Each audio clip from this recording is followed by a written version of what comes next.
Voici Rick. Pendant les 30 prochains jours, il ne mangera que de la restauration rapide. Hamburgers, frites, pizzas et soda. L'idée lui paraît idyllique et il sourit, persuadé que ce sera facile et agréable. Au début, c'est tout à fait le cas. Il apprécie les premiers jours. La nourriture est délicieuse, calorique et il n'a rien à cuisiner. Rick est convaincu que cette expérience sera un jeu d'enfant et il enchaîne les hamburgers jusqu'à ce que l'euphorie semble interminable. À la fin de la semaine, l'euphorie retombe. Il ressent une lourdeur à l'estomac, des brûlures d'estomac et une somnolence après chaque repas. Extérieurement, rien n'a changé, mais à l'intérieur, son corps est déjà surchargé. Les graisses commencent à s'accumuler. Les premiers dépôts se forment sur les parois de ses vaisseaux sanguins et son sang épaissit. Ces processus sont invisibles à quel œil nu, mais ce sont précisément eux qui le préparent à de futures maladies cardiovasculaires. Quand Rick se regarde à nouveau dans le miroir, il ne voit presque aucune différence. Sa peau est peut-être un peu plus grasse et son expression moins joyeuse, mais dans l'ensemble, rien n'a changé. Il sourit et reste persuadé qu'un mois de fast-food, c'est du gâteau. Dès la deuxième semaine, les changements sont plus visibles. Sa peau devient encore plus grasse, de l'acné apparaît et son moral chute. Le sucre et les matières grasses de son alimentation perturbent son équilibre hormonal, et son visage est le premier à révéler son état de santé défaillant. Rick mange plus que jamais mais se sent léthargique. Il ingère trop de calories, mais ce sont des calories vides. Il manque de vitamines et de minéraux, et son corps ne reçoit pas, l'énergie nécessaire à son bon fonctionnement. Après avoir bu un soda, sa glycémie monte en flèche, puis chute tout aussi rapidement. D'abord, il ressent un regain d'énergie, puis la fatigue et la somnolence. Rick s'assoupit, puis se jette à nouveau sur un hamburger, s'enfermant dans un cercle vicieux. La stéatose hépatique a déjà commencé.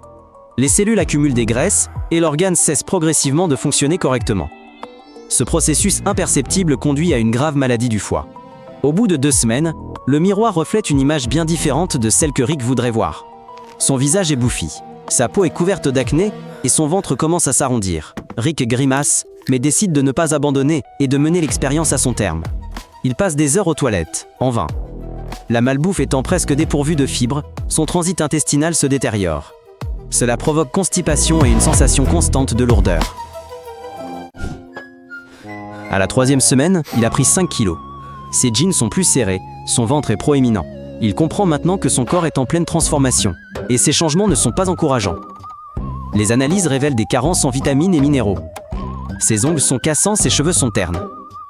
Paradoxalement, malgré une telle quantité de nourriture, son corps souffre de véritables carences vitaminiques. L'expérience commence à ressembler à un casino. Au début, il y avait des gains, le goût et le plaisir. Désormais, il ne reste que des dettes. Excès de poids, faiblesse, apathie. Le corps reprend toujours ce qu'on lui doit, et avec intérêt. Son système immunitaire est fortement affaibli. Un rhume terrasse Rick pendant plusieurs jours. Nez qui coule, faiblesse, fièvre. La nuit, il ronfle et sa respiration est parfois saccadée. Le matin, Rick se réveille épuisé, comme s'il n'avait pas fermé l'œil de la nuit. Même la malbouffe perturbe son sommeil, rendant le repos vain. Son cœur est surchargé. Le cholestérol resserre les vaisseaux sanguins et la pression artérielle augmente. Chaque portion de nourriture vous rapproche d'une crise cardiaque. À la fin du mois, Rick avait pris 10 kilos. Ses vieux pantalons étaient devenus trop petits et sa chemise fermait difficilement. Monter les escaliers était devenu pénible. Et Rick était essoufflé après seulement quelques marches. Même nauséeux, sa main se dirigeait inexorablement vers le hamburger. Le sel, le sucre et le gras étaient devenus une véritable addiction, comme une drogue. Son cerveau réclamait une nouvelle dose de plaisir, malgré les protestations de son corps.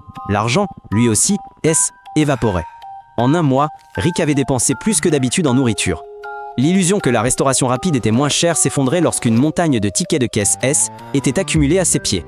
Son visage avait vieilli, sa peau était devenue grise et flasque, il avait des cernes et son regard était fatigué. Son corps était rongé de l'intérieur, et 30 jours de restauration rapide lui avaient fait subir les ravages qui duraient normalement des années. L'appartement était imprégné d'une odeur d'huile de friture et de sauce bon marché. Sa transpiration était devenue âcre et désagréable, signe que son corps éliminait des déchets. Rick se regardait avec dégoût dans le miroir. Son ventre flasque, son visage est flasque. Il n'a plus envie de manger, mais l'addiction persiste. Les médecins affirment qu'un mois de consommation exclusive de fast-food suffit à provoquer un taux de cholestérol élevé, des problèmes hépatiques et un risque 2 fois plus élevé de maladies cardiovasculaires. Si Rick continue ainsi pendant 6 mois supplémentaires, son obésité deviendra irréversible et son foie lâchera. Une année de consommation excessive de hamburgers se traduira par une série de maladies chroniques, du diabète à l'infarctus. Suivez l'exemple de Rick et ne reproduisez pas ses erreurs.